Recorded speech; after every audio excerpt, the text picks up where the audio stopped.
Hello friends, welcome back to my channel exam mentor. कैसे हैं आप लोग? आशा है अच्छे होंगे, स्वस्थ होंगे और मस्त होंगे और अपनी पढ़ाई में मस्त होंगे। EMRS की वैकेंसी 1 महीने पहले आ चुकी है। जो इसके लिए एलिजिबल होंगे वो लोग इसका फॉर्म ज़रूर भरे होंगे। बीएड जिन्होंने किया होगा, काफ़ी टाइम से उत्तर प्रदेश में कोई भी वैकेंसी नहीं आ रही है।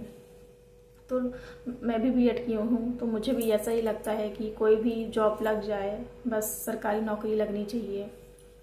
क्योंकि जो हमारे अगल बगल जो समाज का नज़रिया है वो सरकारी नौकरी पर ही टिका हुआ है कि अगर कोई प्राइवेट जॉब भी करता है, सैलरी अच्छी पा रहा है, तो उसका कोई वैल्यू नहीं है। अगर गवर्नमेंट जॉब छोटी से छोटी भी लग गई तो उसकी बहुत वैल्यू है। मेंटलिटी ऐसी बन गई है कि 60 साल तक जो गवर्नमेंट है वो मतलब पूरा बेड़ा उठाए हुए है, लेकिन प्राइवेट में ऐसा नहीं, कभी भी निकाला जा सकता है। तो एक तरह से लोगों का सोचना भी सही है कि प्राइवेट नौकरी ज़्यादा अच्छी नहीं होती है। लेकिन मेरे हिसाब से गवर्नमेंट जॉब तो मतलब बहुत ही जो अच्छे हैं, मतलब पढ़ने लिखने में अच्छे हैं, उनका तो लग ही जाता है। तो आप लोग भी अच्छे से मन लगा के पढ़ाई करिए, जिससे सिलेक्शन हो सके, आप लोगों के मम्मी पापा का नाम रोशन हो सके, आपके पापा मम्मी गर्व से कह सके मेरा बेटा या बेटी गवर्नमेंट जॉब कर रहे हैं।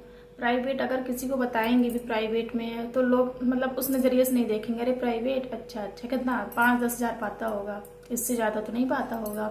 भले वो 25-30 हज़ार पाए, लेकिन इसका कोई मतलब नहीं है। गवर्नमेंट अगर वो 5 हज़ार भी पा रहा है गवर्नमेंट में तो उसकी बहुत वैल्यू है। सो प्लीज़ आप लोग अच्छे से मन लगा के पढ़ाई करिए। मैं भी करती हूँ, मैंने भी बहुत एग्ज़ाम दिए, लेकिन चाहे उसको लक समझ लीजिए या मेरी जो मेहनत उसमें थोड़ी कमी रह गई हो उसको समझ लीजिए, मेरा अभी तक किसी में भी चयन नहीं हुआ है। मैंने भी EMRS का फॉर्म भरा है, हॉस्टल वार्डन का थोड़ी बहुत तैयारी भी हुई है। इस बार तो पूरा एग्ज़ाम पैटर्न ही चेंज हो गया है। टायर 1 टायर 2 एग्ज़ाम इतना डिफ़िकल्ट होता जा रहा है कि जो हाउस वाइफ हैं वो घर का काम भी करें, बच्चे भी संभालें और एग्ज़ाम की प्रिपरेशन भी करें। तो जिसको करना है वो कर लेगा, ऐसा नहीं है कि नहीं कर पाएगा। लेकिन ये है कि थोड़ा जैसे कोई 6 घंटे का किसी को टाइम मिल रहा है तो वो उसको अब 8 घंटे का टाइम देना पड़ेगा, क्योंकि मैथ्स 20 बार हॉस्टल वार्डन में आ रही है 30 नंबर की। और ऐसा होता है कि गर्ल्स की थोड़ा मैथ वीक होती है, मेरी तो वीक है, और मैंने और लोगों को भी देखा है थोड़ा बहुत मतलब वीक होती है। जैसे बॉयज़ की बहुत अच्छी होती है, बॉयज़ की थोड़ा GS वीक होती है, गर्ल्स की GS, क्योंकि जो रट्टी वाला सब्जेक्ट होता है वो गर्ल्स का बहुत अच्छे से हो जाता है। मेरा GS बहुत अच्छा है, लेकिन वही है कि अब क्या करें, मैथ्स नहीं अच्छी है। मैथ्स अच्छी है होती तो आज हम भी क्या कहते हैं किसी जॉब में होते हैं। हर कंपटीशन में तो मैथ्स आ रहा है, रीजनिंग आ रहा है। रीजनिंग तो ठीक ठाक है थोड़ा सा।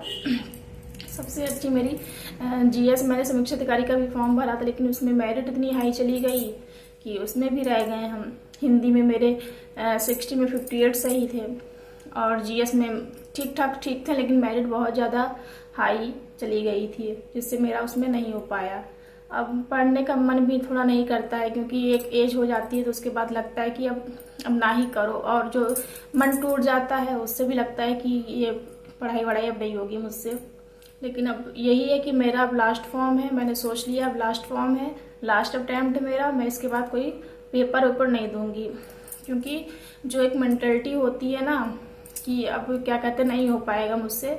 मैंने बहुत सारे एग्जाम दिए, मेरा किसी में भी नहीं निकला। मेरा 69,000 वाले में भी हो गया था, लेकिन लास्ट मेरिट से मेरा अगर 2 नंबर और होता, मेरिट मैंने क्वालिफाई सब कर लिया था सुपर टेट में, टेट क्वालिफाई मेरा सुपर टेट क्वालिफाई, लेकिन वही उसमें क्या कहते हैं जब मेरिट बनी तो 2 नंबर से उसमें हम रह गए।